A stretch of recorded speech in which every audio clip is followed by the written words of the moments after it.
السلام عليكم ورحمة الله وبركاته. النهاردة مع بدء فيديو تطبيق جديد. عارف ايه اخطر حاجة في نفس البشرية؟ انها دايما بتفكر ان عندها وقت للصلاة، وقت للراحة، وقت انها ترتب حياتها، وفجأة تلاقي اليوم خلص وانت لسه ما عملتش اللي كنت ناوي عليه. استنى بس هقولك بقى الكلام الحقيقي في اخر الفيديو. لكن النهاردة خليني هقولك على تطبيق ممكن يكون يساعد ناس كتير جدا ترتيب يومها وتفكيرهم حاجة من غير تعقيد. بس صح، النهاردة بقينا عايشين في وسط تطبيقات لكل حاجة. تطبيق الأكل، تطبيق اللي يوصل لك حاجاتك، تطبيق يخليك تصرف فلوسك من غير ما تحس، تطبيق يبقى في تطبيقات تساعدك كمان في تنظيم عبادتك وحياتك اليومية. وعلم التطبيقات دي نمبرز برو، وقت أذان القبلة. التطبيق فكرته بسيطة جدا ومفيدة، بيساعدك تعرف مواعيد الصلاة البدائية بدقيقة واتجاه القبلة، وكمان في تنبيهات للأذان عشان ما تنساش صلاة وسط زحمة الدوشة اللي احنا عايشين فيها. يعني بدل ما تبقى قاعد تتفرج على فيديوهات قطط وفجأة تفتكر ان العصر أذن من ساعة، التطبيق بيفكرك قبل ما اليوم يهرب منك. واكتر حاجة عجبت ناس كتير جدا في التطبيق من التعليقات جوجل بلاي، تصميم بسيط جدا سهل ومفهوش قلب ودوران كتير. تفتح التطبيق هتلاقي مواعيد الصلاة واتجاه القبلة بشكل واضح.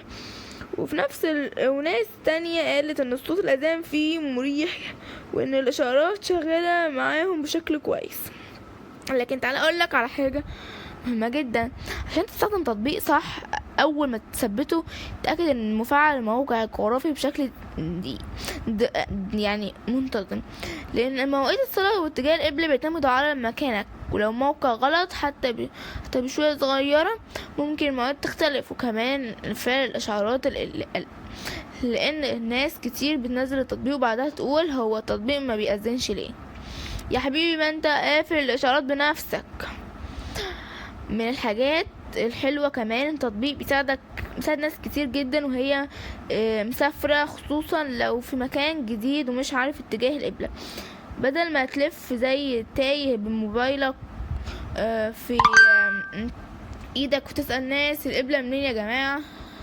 لكن عشان نكون نبقى صريحين في الموضوع، مفيش تطبيق كامل. لبعض المستخدمين اشتكوا ان الاعلانات اوقات بتكون مزعجة شوية، وفي ناس قالت ان التنبيهات ساعات بتتأخر حسب نوع الموبايل او اعدادات توفير البطارية.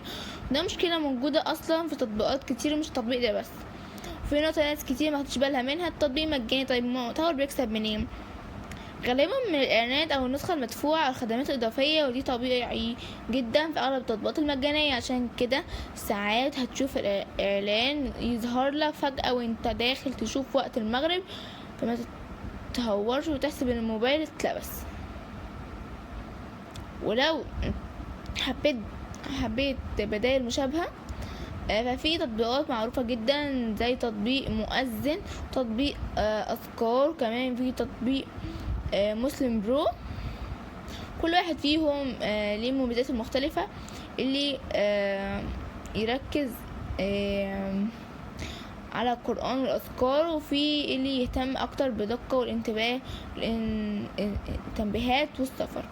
ورأي الشخص التطبيق ده مفيد جدا، لكن الأهم حاجة متعتمدش عليه اعتماد كامل، تنسى علاقتك الحقيقية بالعبادة نفسها. خلي التطبيق مساعد ليك، مش هو اللي يشيل عنك مسؤولية كلها.